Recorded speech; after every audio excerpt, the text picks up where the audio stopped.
This week's Rookie Reply is all about hesitation, strategy, and what to do when things don't go according to plan. We've got 3 real estate questions from real estate investors who are wondering, should I wait? Should I buy? Did I already make a mistake? Yeah, that's right. We're going to break down what you can actually do today, whether you're starting with just a few $1,000 or you're sitting on several $100,000 in cash.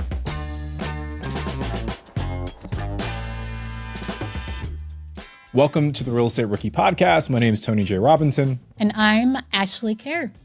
So let's get into our first question today. This question is pulled from the BiggerPockets forums. So Keegan asked, I am very new to real estate and I wanted to ask what the best first-time investment would be to start looking into. And how much approximately should I have saved up to do this?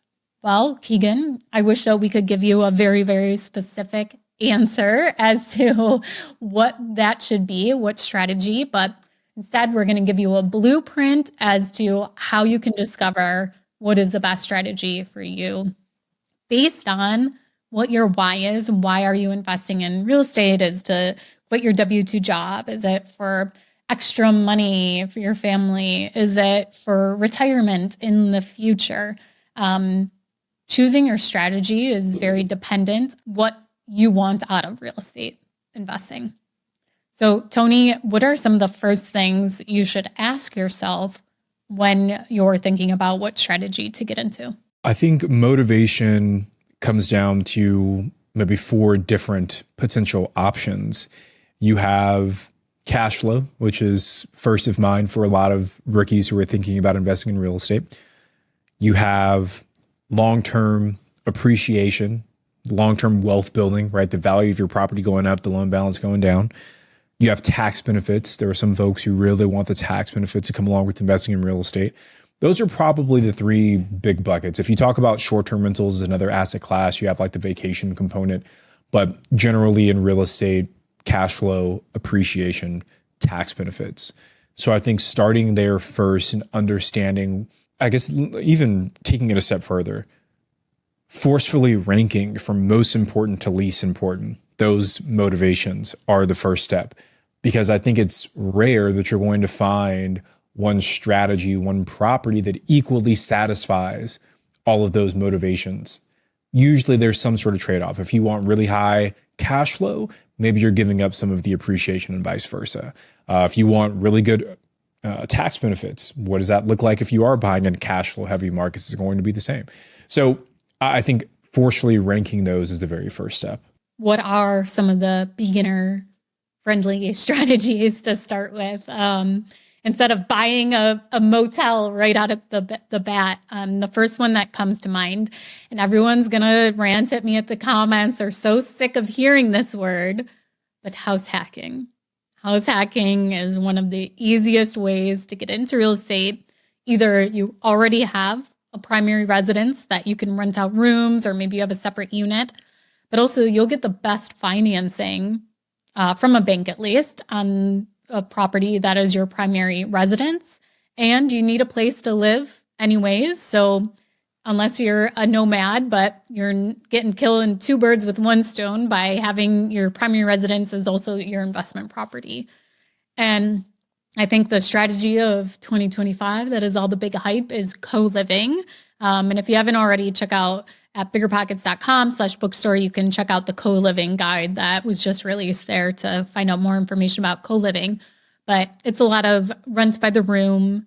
Some take it as far as to like building community where they're hosting pizza parties and stuff. And people want to live in these properties because of the community that you build in your co-living house. So house hacking, co-living. What would be another rookie-friendly strategy that you would suggest, Tony? I think another one that's really great for rookies are turnkey rentals. Turnkey rentals are exactly what they sound like. There are properties you can buy today that are already renovated, tenants placed, management in place. So it's literally you just writing a check and then collecting your income on top of that. And for rookies who are maybe more pressed for time than they are for capital, turnkey rentals could be the potentially best path forward because it reduces a lot of the friction that rookies might get into. I just want to also circle back to the house hacking. Like you said, I know we're kind of beating a dead horse here, but I think part of the hesitation that people have around house hacking is they have a very narrow view of what house hacking actually looks like. But house hacking can take a lot of different forms, shapes, and sizes, depending on what type of property you buy. You could buy a single family home. And to Ashley's point, you can do the co-living strategy where you live in one room, you're renting out the other rooms. You could buy a single family home where you live upstairs and you rent out the fully furnished basement. And there's a separate kind of walkout. So there's a separate entrance. It feels like two separate spaces. You can house hack where you buy a property with a single family home, like a primary home, and then an ADU in the back. And either you live in the ADU and rent out the main house, or you live in the main house and rent out the ADU. You could buy a compound where there's multiple single family homes on one property. So I just really want to encourage people to change what their definition of house hacking looks like, because there's so many different ways you can go about house hacking. And to Ashley's point, the financing is amazing. In addition to FHA, 3.5%, conventional 5%, there are also 0% down loans. There are home buyer assistance programs that can help you with your down payment. We've definitely met folks who have gotten into primary residences with 0 down. So if you really, really want to talk about reducing the cost of acquisition, house hacking could be the absolute best strategy. So again, I know. Tony and Ashley keep talking about house hacking, but it's because right now today, we think it's one of the best ways for rookies to get started. Okay, well, now we need to debate this in the comments. Comment if you are sick of hearing about house hacking, or thumbs up if you want us to keep talking about house hacking. So the second part of this question was, how much money do you actually need to invest? And this will really be market dependent and what strategy you choose. But a really good rule of thumb is to think about, okay, how are you going to fund the deal? Does that require a down payment? Okay. So let's say you're putting 20% down. You also need closing costs to pay. So even though you're paying that 20% down, or even if you're using a VA loan that's 0%, you're still going to have fees you're going to have to pay for, the inspection, the appraisal, different things like that. I think sometimes the VA pays for an appraisal actually, but there could be closing costs that. Plus, if you're doing escrow, you're going to have to fund your escrow in advance. So that's paying a year's insurance premium. That's paying your property taxes somewhat in advance to fill your escrow account. Okay, so your attorney fees, if you have to use attorneys. Tony, typically, what do you think closing costs are going for around these days? Like 2% of the loan, 1.5%? 2%, somewhere in that ballpark is probably a good estimate. So, and when we say 2%, we're talking 2% of your purchase price. So if you buy a home and it's $100,000, $2,000 is what you'll spend potentially in closing costs. But I think maybe even putting this question first would have made more sense, because the strategy that you choose is so dependent on this financial question. And you want to ask yourself, how much cash do you have available for down payment, closing costs, et cetera? And then how much can you get approved for on a mortgage? And answering those two questions will really give you some clarity on what strategy does or doesn't make sense.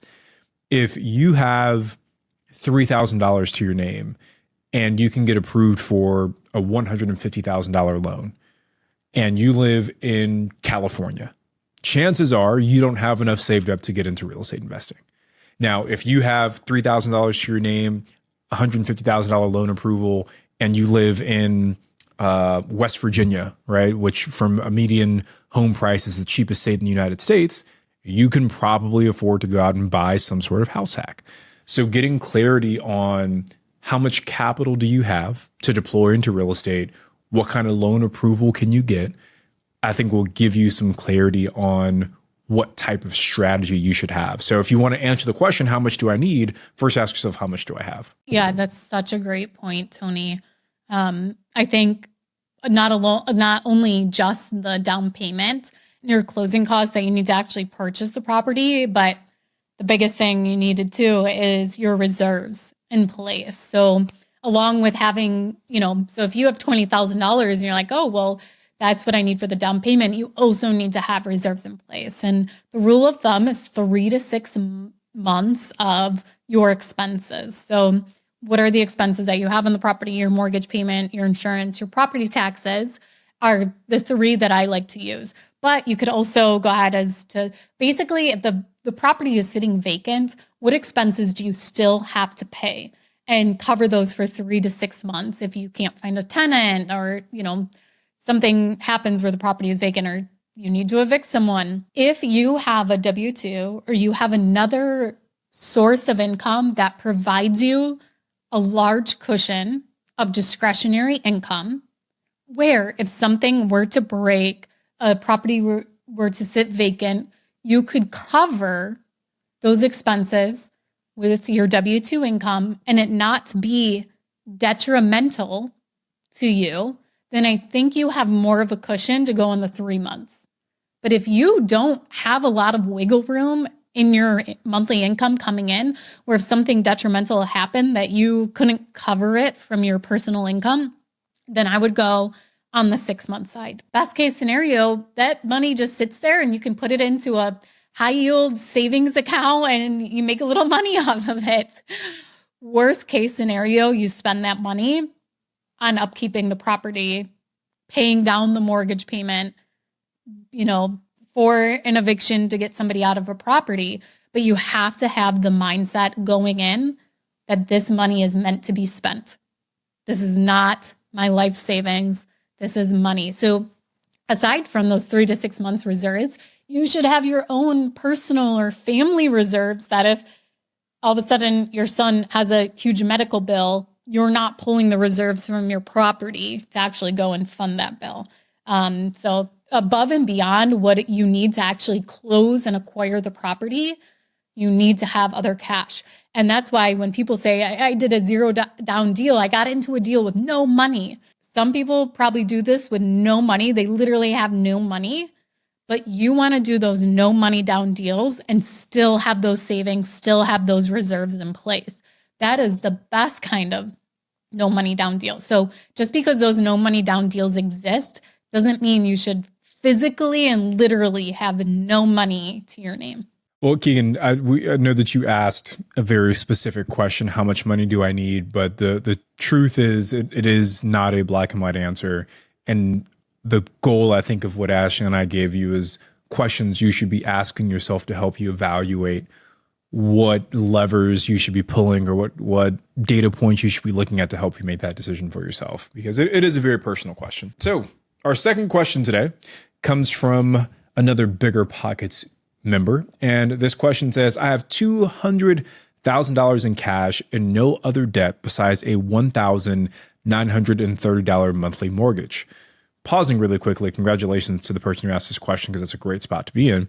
But continuing, it says, is it dumb to buy real estate right now when I'm getting a great risk-free return on my money, or is there still a way to jump in with higher interest rates? So I'm assuming when this person says I'm getting a great risk-free return on my money, that they must have it in some sort of like high yield savings account or something to that effect, because they're getting a good return right now. Is it dumb?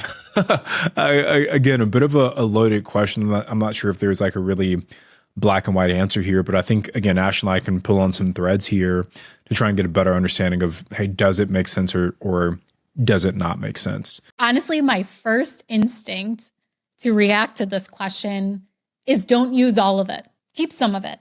Maybe you only use half. Maybe you only use 50,000 and you try out real estate investing. Just because you have 200,000 doesn't mean that's how much you need to deploy or you need to implement into a real estate strategy. So I think it'd be a great scenario to, okay, what investment can you do with just 50,000 of it? So that way your risk is a lot lower, because you're not risking your whole pile. That, okay, you have 50,000, you buy your property, worst case scenario, you sell it and you can't get back. It's somehow depreciated by $50,000 in value over 3 years or whatever, and you lost that. $50,000. In most cases, and this is not all, like obviously depending on the property that you purchase, if you hold on to that property and you dump money into it, the chances of it not appreciating or not cash flowing could be slim. So I think you really have to look at your market as to what actually is the risk. So are you going to do a turnkey rental? What's your risk there? If you're going to do a rehab, your risk is obviously not maybe estimating your rehab project and you have to actually dump in more money to the property.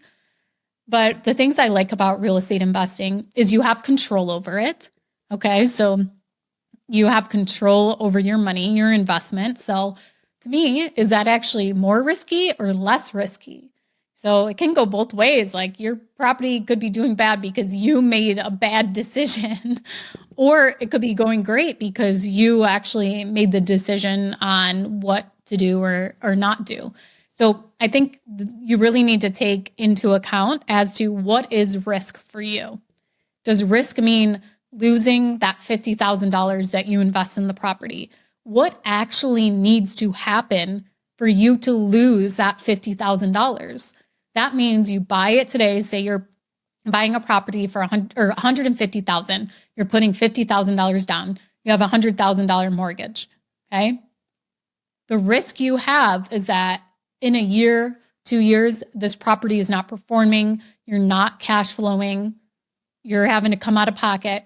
That means that for you to completely lose all of that money, your property would have to do really, really, really, really, really bad. But you have the option to sell. You have the option to dispo that property before you wipe out your $200,000 in reserves.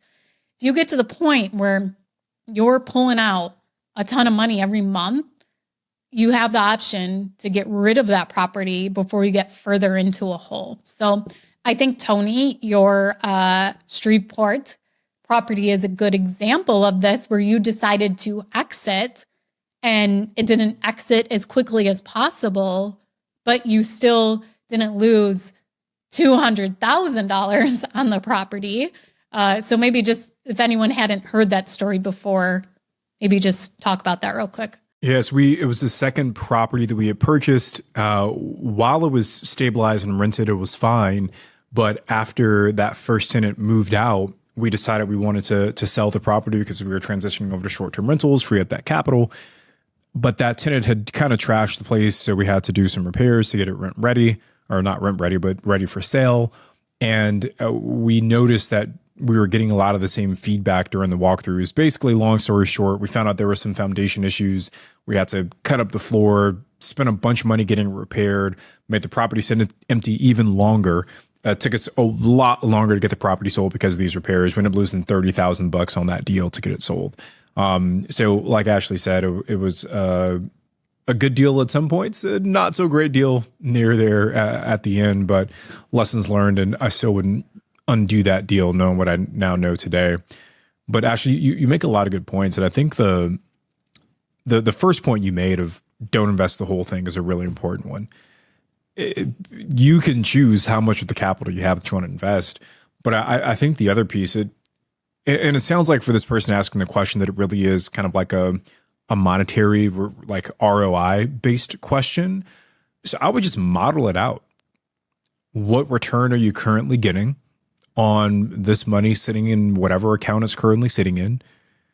And what do you project to get by investing this in some sort of real estate deal? And just for round numbers sake, let's say that you can get 5% in a money market account or whatever CD or whatever you have it in, and you can get 10% by putting it into a real estate deal. Is that additional 5% to you, because it's again, a very personal question, is that additional 5% is doubling your return worth the risk associated with investing in real estate? And if you can answer that question, yes, I feel that it's worthwhile to assume this additional risk to get double the return, well, then it's a step that you take. But if you're like, man, I would need 3x, I'd need a 15% return, to really make this worthwhile? Well, at least now you know I'm only going to invest in real estate if I can hit this benchmark. Anything below 15%, it's a no. Anything above 15%, it's worth me looking into. And I think when we can give ourselves guidelines on the decisions that we make, it becomes easier to then make those decisions. So ask yourself, what is the premium you would need to make it worthwhile to actually invest into real estate? So our last question is from the BiggerPockets forums. And this question says, need advice. My rental property hasn't appreciated after 1 year. What would you do? Hey, BP community, I'm looking for some advice and perspective from experienced investors. I bought a property in Stockbridge, Georgia about a year ago for $225,000. It looked like a solid long-term investment at the time, but I'm starting to question if it was the right move. Here's where I stand. The purchase price, $225,000. Current value after 1 year is still around $225,000 with no appreciation. Total investment so far around $70,000, including the down payment, closing costs, agent fees, light renovations, etc. The cash flow is only about $200 per month before expenses. The tenants, I've already had 2 tenants in 1 year. Both have moved out, which has added some headaches and turnover costs. If I sell today, after the agent commission and selling costs, I'd walk away with about $40,000, which means I'd be down $30,000 from what I've invested. My original goal was long-term passive income, but at this point, I'm wondering if I should hold on and hope for appreciation and better tenant stability, sell now, cut my losses, and redeploy the cash into something with better returns or less friction. This has been a bit discouraging, and I don't want to make emotional decisions, just looking for input from others who've maybe been through the similar situation. Any thoughts? What would you do in my situation? Okay, so the first thing I guess that I would mention is I haven't owned a property that's seen a huge jump in appreciation in 1 year, except from maybe 2020 to 2021. I would agree completely, Ashley. I think the biggest thing that I would preach to the person that asked this question is patience. Looking at real estate over long periods of time, 5 years, 10 years, is where you really see the growth in property values. And much like if you look at a chart of the stock market on any given week, it can go up, it can go down, it can go up and go down. When you zoom out 5 years, when you zoom out 10 years, there's a very clear upward trajectory on the value of the stock market. It's the same for real estate. If you zoom in too closely on one specific time period, it could look like you made a terrible decision. But as you start to zoom out, that's when the real wealth starts to grow. So I think definitely don't do anything. You're cash flow positive, right? You're cash flow positive. I wouldn't do anything at least for another 4 years. Now, if things change, or maybe you just really emotionally hate owning this property, like if you're just really not enjoying owning this specific asset, then maybe there's another case to be made for selling this and trying to purchase something else. But if it's relatively low headache, you're cash flow positive, I would give it, I think, a little bit more time to be the judge on whether or not the appreciation is what you hoped it would be. And then to kind of touch on the tenant turnover, you've had 2 tenants in 1 year. Why is that? Is there a way that is there like some reason that they're moving out? Is there a way to kind of find a solution to whatever that pain point might be? Is it just, are you asking them to leave? Are they breaking their lease? Why are they breaking the lease? I think I would really look at the operations of the property too, as to what can be done differently so somebody actually wants to stay in the property, and so that your lease agreement holds up, so that when they're signing a year lease, they're staying in the property for a full year. One thing I've also learned over the years is don't rush renting your property just because you want to get somebody in place. It is better to wait for a tenant that is completely approved instead of one that is kind of iffy, but you want to get it rented, so you're going to take a chance on them. So take a look at that too, as to why have you had that much turnover in 1 year? Or maybe does the property need to be changed into a different strategy? Do you need to rent by the room? Could it be a short-term rental, midterm rental? So there's other options like that to try too. I love that last point, Ashley, because if you already have the asset, is there better utilization of that property? And that could maybe unlock at least some additional cash flow while you're waiting for that appreciation to actually play out. But it feels like we're saying the same thing. A little bit of patience here is going to go a long way. Well, thank you guys so much for joining us on this episode of Real Estate Rookie. I'm Ashley and he's Tony, and we'll see you guys on the next episode.